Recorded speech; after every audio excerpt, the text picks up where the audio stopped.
naiiyak na ako. O sige, madyong natin ha. Sige, Ma? sige. Ma? Babay. Oh, ba't dito ka?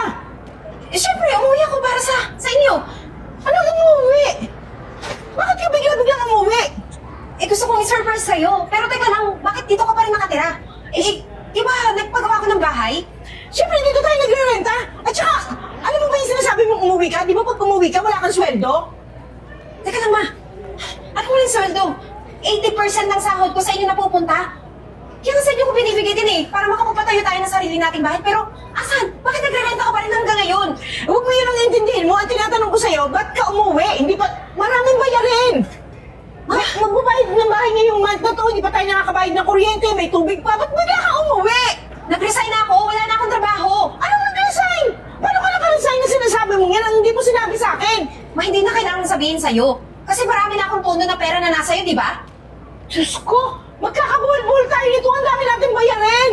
Teka lang, paano magkakabuhol-buhol? Ma, 80% na sa'yo.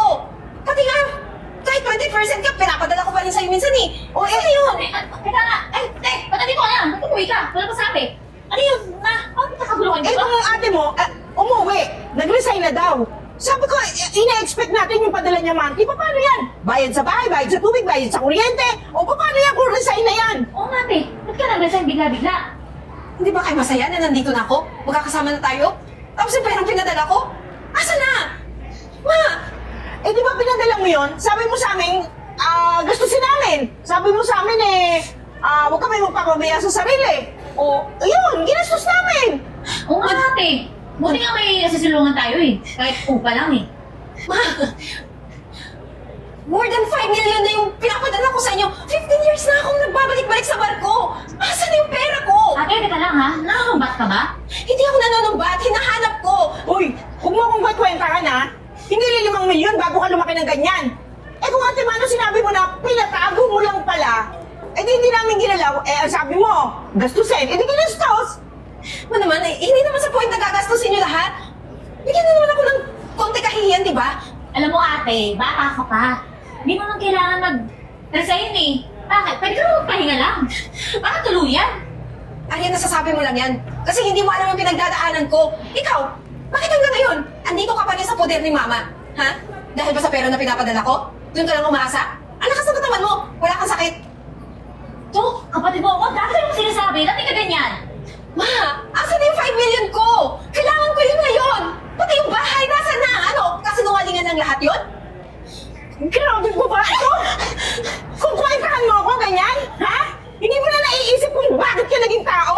Bakit ka naging ganyan? Paano kita napalaki? Tapos ngayon, kwentahan mo ako na ganyan? Eh bakit pinalaki mo lang ba ako para gawing investment mo? O hindi ka nun! Magtigil ka ha?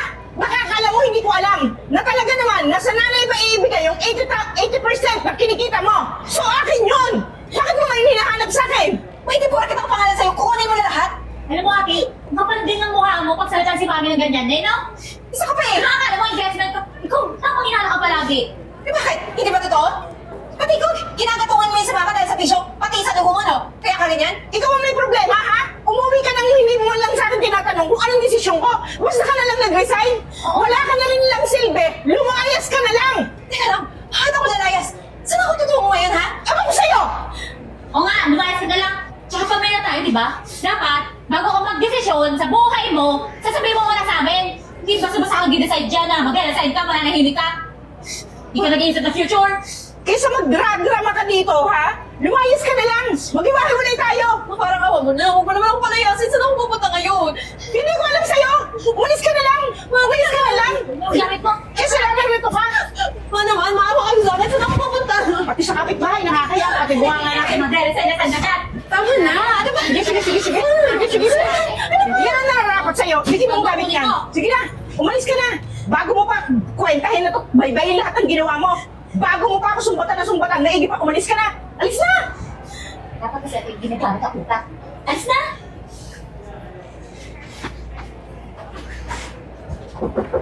Pinsan? Pinsan? Ay, Eden. Pinsan, magandang gabi sa'yo.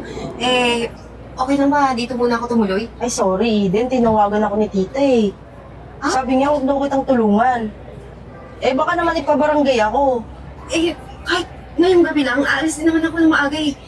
Mahirap na Eden. Ayoko ng gulo. At saka sabi ni tita, pinagkakalat niya sa mga kamag-anak natin ng lalaki ka raw. Pinipirahan niya ng lalaki mo. Ano? Hindi yan totoo. Eh, yun naman yung narinig ko sa mga kamag-anak natin. Eh, kalat ka na nga eh. Ah, Sorry talaga ah. eh, ganun ba? Kahit pahiram na lang kahit 1,000, walang-wala talaga ako dito eh.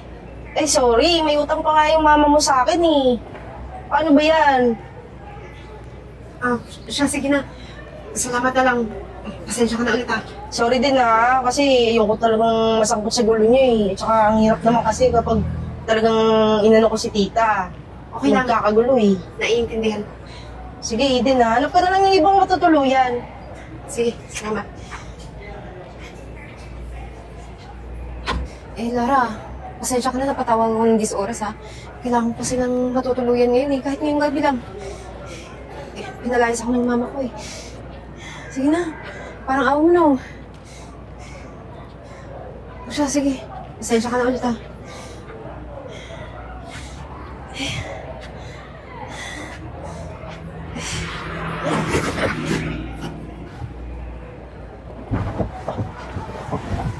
Miss?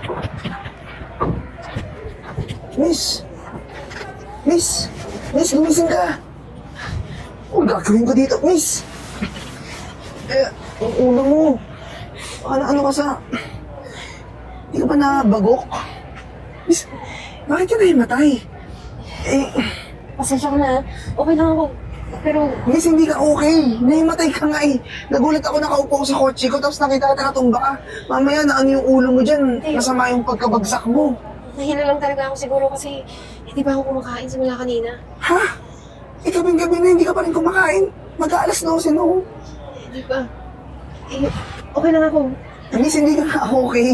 Nakakakonsensya naman kung papabayaan kita dito sa daanan. Alam mo, kung gusto mo sumama ka na lang saan, papakainin kita. Kahit yun na lang muna. Eh, hindi ba nakakabala sa'yo? Oo. Kaya ko Ito ba naman yung gamit mo? Napakabigat pa nito. Halika. Halika na. Lumapit ka sa akin. Sige. Papakainin na lang muna kita para yun na lang din yung makitutulong ko sa'yo. Dito ka na lang sa harapan. Salamat ah. Akin itong bag mo. Dito ko na lang ilalagay muna ha.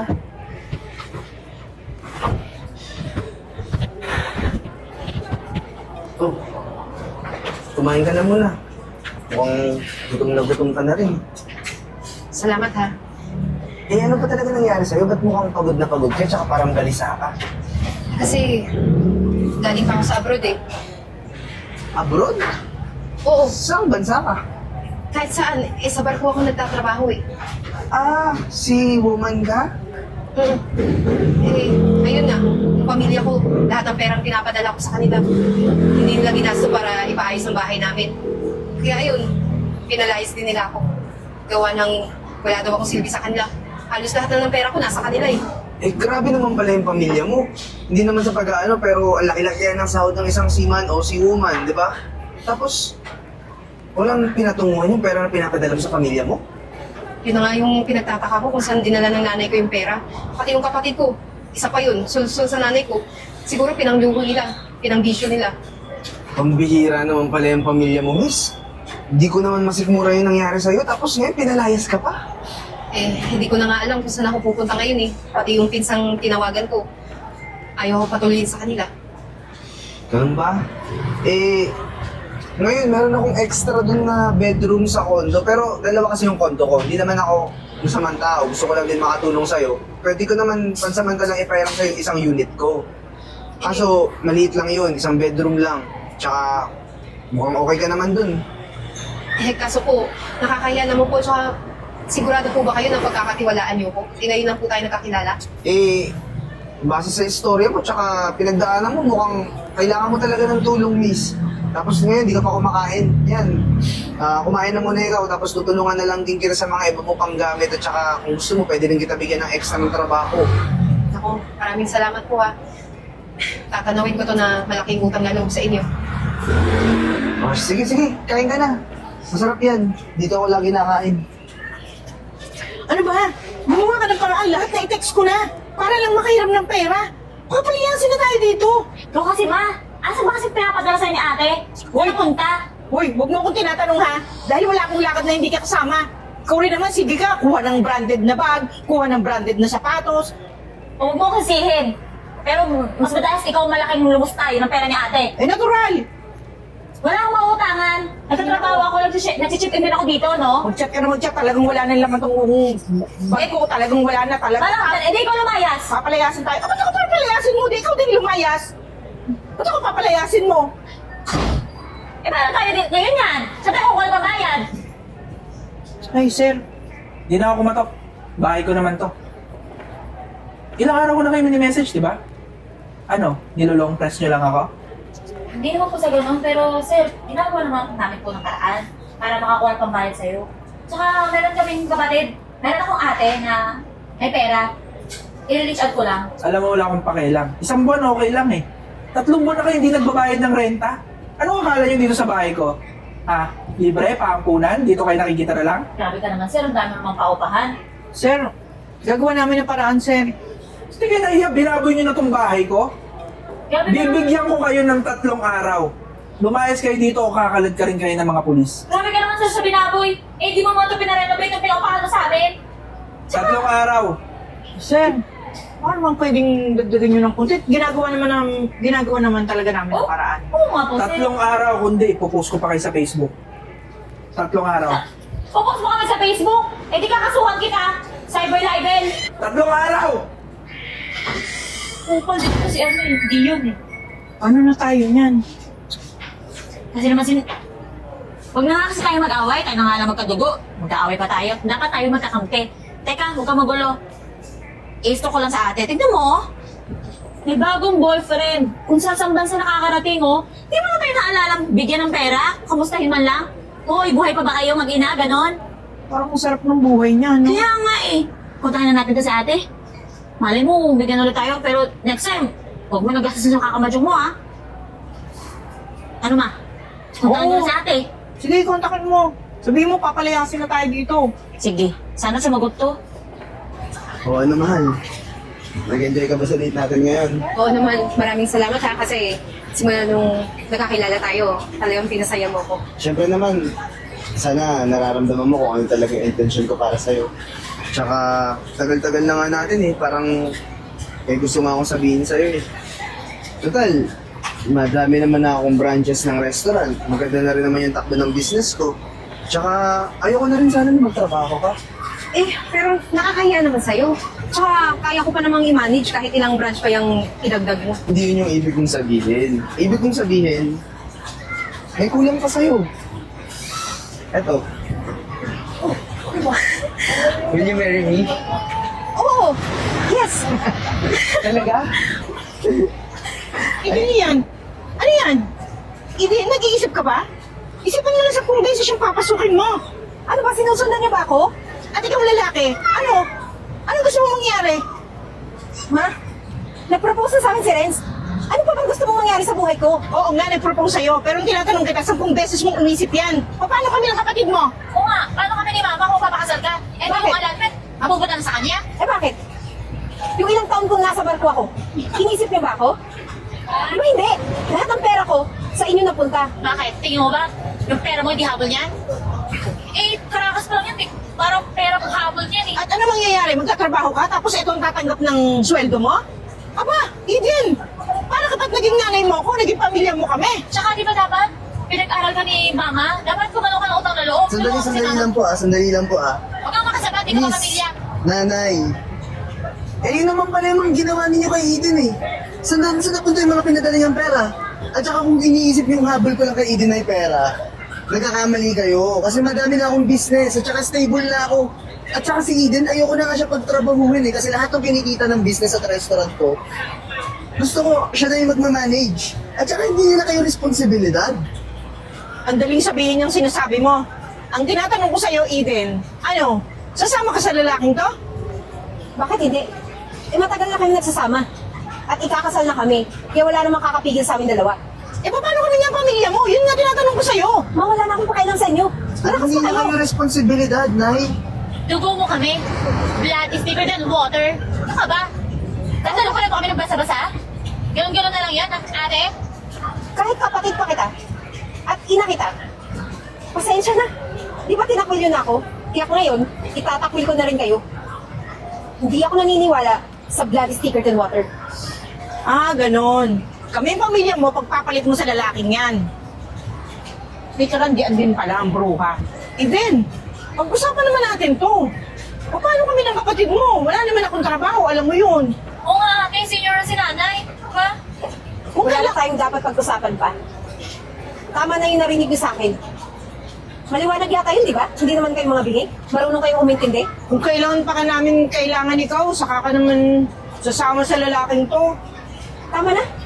Sinisira niyo yung gabi ko. Umalis na kayo. Eden, baka naman magbabago pa isip mo. Sinabi ko, umalis na kayo. Umalis na po kayo. Matigas yan si ate. Mas matigas yan sa pato. Oh, mahal. Ayos ka lang ba? Kasya ba sa'yo? Oo, saktong-sakto. Siyempre, alam na alam ko yung size ng daliri mo para dito sa diamond na proposal ring ko para sa'yo. Salamat pala ha. Tsaka, pinagtanggol mo na naman ako dun sa pamilya ko. Siyempre naman, at saka, pangako ko sa'yo, hindi ka na magtatrabaho. Lahat ng kinikita ng restaurant, ikaw magmamanage, pati yung mismong restaurant natin. Makakaasa ka. Ilan ba gusto mong anak? Hoy, ito naman masyadong mabilis. Saka na natin pag-usapan yan after kasal. Ah, sige, kain na muna tayo. Tara.